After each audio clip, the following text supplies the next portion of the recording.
Hey Reddit, I didn't shout, I didn't cry. I just stood there in the doorway holding a paper bag of groceries that I had paid for again and listened as my mother told me I was ungrateful. Her name is Nancy Monroe. She has this way of speaking that's sharp even when she's calm. But that day she wasn't calm. You're ungrateful, she said, her voice rising over the quiet hum of the refrigerator. Get out and don't bother coming back. My father, Daniel Monroe, stood a few steps behind her, leaning against the kitchen counter. He didn't say a word, didn't look at me, just kept rubbing the bridge of his nose like the conversation was giving him a headache. And Eli, my younger brother by 3 years, didn't even glance up from the couch. He was still in sweatpants at 3 p.m., phone in hand, acting like none of this had anything to do with him. It was a Sunday. I had come straight from work. The grocery bag was heavy with staples, bread, eggs, milk, things they always forgot to buy. I brought them every week quietly like a routine no one noticed but everyone expected. I looked around the living room one last time. The same carpet I had vacuumed since I was a teenager. The same dent on the wall from when Eli broke the frame and blamed the wind. And I remember thinking, is this what it takes to finally not be needed anymore? So I left. No one stopped me. Not even my father. Not even the boy I once called my little brother. I moved out at 17, not because I hated home, not then, but because I knew I wouldn't survive if I stayed. My parents loved to say they raised me right, but what they really meant was that I raised myself quietly so they didn't have to. We weren't poor, not exactly, but there was always this edge to everything. Bills came late. Groceries ran thin near the end of the month. The electricity flickered sometimes, not because of a storm, but because no one had paid the bill yet. I got my first job at a diner on Route 18 the summer after 10th grade. Hostess at first. Bosser when they were short, then server even when I wasn't old enough to legally carry a bottle of beer. No one asked. No one cared. My mom didn't drive me. My dad didn't pick me up late at night. But they sure did sigh loudly when I kept my tips in a jar labeled college. By senior year, I was doing homework at 2 a.m. between double shifts. I still graduated with honors, still got a full scholarship to state. No one from my family came to orientation or move-in day. I rented a U-Haul and drove myself. That was the pattern I handled things. They let me. Eli was different, always had been. He was the baby, their word, not mine. He had asthma as a kid, mild but exaggerated. Every scraped knee was a crisis. Every failed test was the school's fault, or the teacher's bias, or some mystery learning disorder that never quite materialized. He dropped out of community college twice. Quit 4 jobs in a single year, moved back home at 24 to regroup and just stayed. And somehow, through all of that, they never stopped calling him special. They told friends he was just figuring things out, that some people take longer. No one ever asked what I was figuring out. I was too busy paying bills, no one else seemed to notice. The first time my mom mentioned the mortgage, she didn't say the word help. She said, Claire, your dad and I are just stretched thin right now. Just a little short this month. That was 2 years ago. At first, I transferred a few hundred groceries, gas, some utilities. Then it was the water bill, then the electric, then the mortgage. The numbers got bigger. Their thanks got smaller. I don't even remember when I started paying the full thing. There was never a conversation. Just silence on their end and a calendar reminder on mine. Eli once joked that I had become the family's safety net. I laughed, but the sound caught in my throat because deep down, I knew I wasn't a daughter anymore. I was a direct deposit. And still, when I walked through that door with groceries last Sunday, they looked at me like I was selfish, like I was taking something from them, not giving. It's a strange thing, isn't it? How you can give so much for so long that people forget it ever came from you at all. My new apartment wasn't anything special. 1 bedroom, thin walls, a creaky heater that sounded like it had opinions. But it was mine. I painted the kitchen cabinet soft blue, put a potted plant in the window that I remember to water most days. There was no yelling, no passive-aggressive sighs. No one paid bills slipping under my door like threats. Just quiet. For the first time in years, I could breathe. Not the shallow kind of breathing you do when you're waiting for someone to need something, the real kind. The full, heavy-lunged, nothing hangs over me kind. I slept. I cooked for one. I watched bad TV and left dishes in the sink on purpose. And you know what? No one said a word. No calls. No voicemails. Not even a text from Eli, which was its own kind of relief. My phone was silent, and that silence felt like freedom. I wasn't waiting for praise. But I thought maybe someone would ask if I was okay. They didn't. And then 3 months later on a Tuesday, I barely remember my phone buzzed. It was a message from my father, just one line. Why haven't you sent the mortgage this month? I stared at the screen for a long time. Not angry, not surprised. Just hollow. Like someone had knocked on a door I locked for a reason. And all I could think was, of course. It was never about me. It was always about the house. I didn't respond right away. Instead, I put the phone face down on the table, poured myself a cup of coffee and sat in silence. No music, no TV. Just that one message vibrating in the background like a mosquito I refused to swat. An hour passed, then another. When I finally picked it up again, there were 5 new messages. 3 from my mom, 1 from Eli, another from Dad. Claire, the bank called. We're behind. How could you do this to us? You know we don't have that kind of money. Eli's text was the most predictable. Are you really going to let them lose the house just to prove a point? There it was. The guilt trip, right on schedule. Not one of them asked how I was.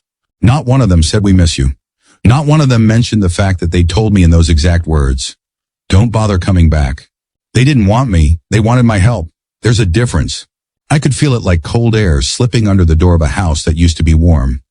I let another hour pass. Then I replied to Dad's original message. Just one line. I thought I wasn't welcome anymore. I set the phone down, and then it started. A flood, buzz, buzz. Buzz, calls, texts, voicemails, like a dam breaking. Suddenly my absence was unacceptable. Suddenly I mattered again. But not as a daughter. No, as the only one who ever took responsibility. And the only one now refusing to. They didn't stop. That night I turned off notifications, but the phone still lit up every few seconds, like the world was ending, and only I could stop it. Claire, answer your father. He's worried sick. We raised you better than this. You're acting out of spite. Spite. That word hit harder than it should have. Not sacrifice, not support, not decade of silent giving. Spite. As if I'd withheld something they were entitled to. At midnight, Eli called. I let it ring out. Then came the voicemail. Claire, come on. This is serious. They're freaking out. The bank's getting involved. You need to fix this. Fix this. Like I'd broken something. Like I was the one who let it all fall apart. Not the one who'd held it together for years without complaint. I listened to his message twice, then deleted it. The next morning, another text from Mom. This is tearing the family apart, and from Dad. What kind of daughter does this to her parents? That one made me laugh.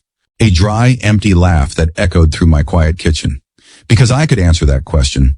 The kind daughter who paid your mortgage while you told your friends Eli was looking for work. The kind who skipped her own dentist appointments to keep the water running in a house she didn't live in. The kind you kicked out the moment she said no. But I didn't text any of that. Instead, I waited until the sun had fully come up, until the coffee had cooled, until the noise in my phone began to sound less like family and more like static. Then I replied carefully, clearly, not my problem anymore. And this time I didn't flinch when the calls came. Because I finally understood I wasn't being cruel. I was just done. For a while I told myself the silence was better. That not knowing was easier than confirming what I already suspected. But even silence has weight. It presses on your chest in quiet moments and whispers things you try to ignore. And eventually that whisper becomes a question you can't unhear. Where did the money go? I had been sending money every month, on time, without fail, for groceries, for bills, for the mortgage. They never said thank you. But they never said stop either. And I never asked for proof. Maybe that was my mistake. So one morning, I did what I should have done months earlier. I called the bank. Not to confront, just to ask. A woman answered, calm, professional, with a Midwestern kindness in her voice. She asked for the mortgage account number, some security info, then put me on a brief hold. When she came back, her tone had shifted slightly. It looks like the account was delinked from your payments about 7 months ago. I blinked. Sorry, delinked? Yes, ma'am. The automatic payments from your account were removed. We haven't received anything from that source since. I thanked her, asked, almost afraid to know if the payments had been made in some other way. Another pause. Then there have been some partial payments. But the account is flagged. It's currently in pre-foreclosure status. I don't remember much after hanging up. I know I stood in the middle of my kitchen for a long time, phone in hand, heart strangely quiet. Not racing, just heavy. The kind of quiet that comes after betrayal. Not loud, just final. I opened my banking app and scrolled. Transfer after transfer, month after month, thousands of dollars. all labeled home or utilities or family support. But if the mortgage hadn't been paid, what had they done with it? Where had it gone? I thought back to the new recliner in the living room, the smart TV that showed up on sale, the groceries that suddenly seemed better stocked when I visited. I hadn't asked. I hadn't questioned. I had just given, and they had taken. I don't think it was malice. Not at first, but at some point they stopped seeing it as help and started seeing it as something they deserved. I didn't call them because I was angry. I called them because I was done guessing. And when you've given people years of silence, what you get in return isn't always truth. But it's often clarity. I started with Eli. He picked up fast, like he'd been sitting there waiting for me to cave. His voice came rushed, already defensive, already emotional. He said Mom had barely slept, that Dad had gone quiet, that the bank had called again. He made it sound like I'd lit a match and walked away from the family home without a backward glance. But none of his words landed. Not really, because somewhere under all that panic was a tone I knew well. Guilt dressed up as urgency. I waited, let him talk. Then I asked evenly, what happened to the money I sent every month? It went quiet on his end, not technical silence, emotional silence.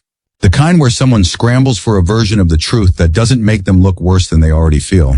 He said they'd used it for groceries, repairs, things that came up. He said it like I was being unreasonable for asking. But I'd lived there. I knew the size of that mortgage, and I knew what 7 months of unpaid bills looked like. So I asked again, not louder, but sharper. You knew they weren't paying the mortgage, didn't you? He didn't answer directly. He didn't have to.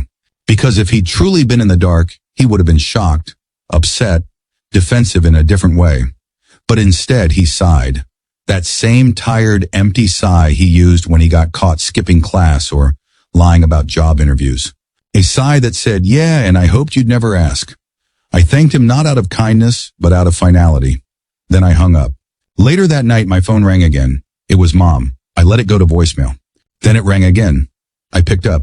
Her voice was tight, the kind of forced calm she used when she knew she was in the wrong, but would never say it out loud. She said I had embarrassed them by calling the bank, said I was making things worse, said families don't handle things like this.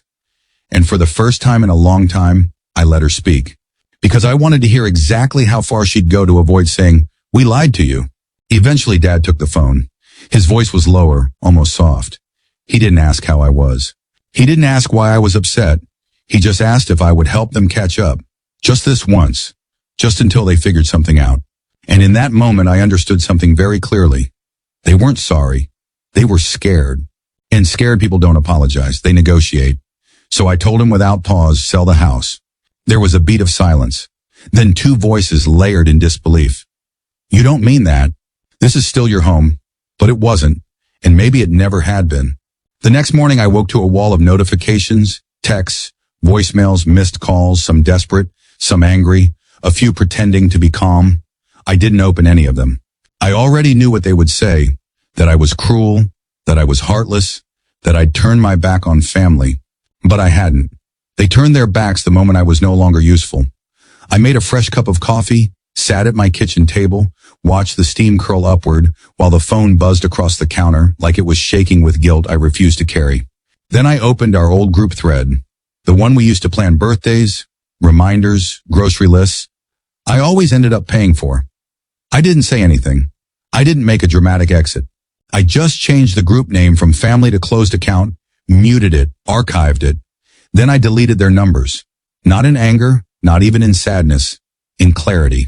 Because when someone shows you that your presence only matters when tied to what you give, the most generous thing you can do is leave. On my counter, I noticed a white envelope, still sealed, my name on the front in my mother's handwriting. She must have dropped it off the day they still thought I'd come back. I held it, considered opening it, then placed it in the trash. No drama, no message, just paper, letting go. And in that moment, with no one watching, no one clinging, no one calling me selfish, I felt something I hadn't in years, weightless. I didn't leave because I stopped loving them.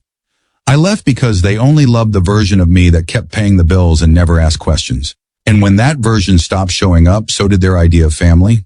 Some people hear that and think it's cold, but there's nothing cold about protecting the parts of yourself no one else ever bothered to care for. I don't need them to understand. I just need them to stop pretending they ever saw me at all, because I was there every day, every month, until I wasn't. And now they can finally feel the silence they spent years pretending wasn't mine. If you've ever stayed too long in a place that only wanted what you could give, just leave, eh? That's all. You don't need to explain. Some of us already understand.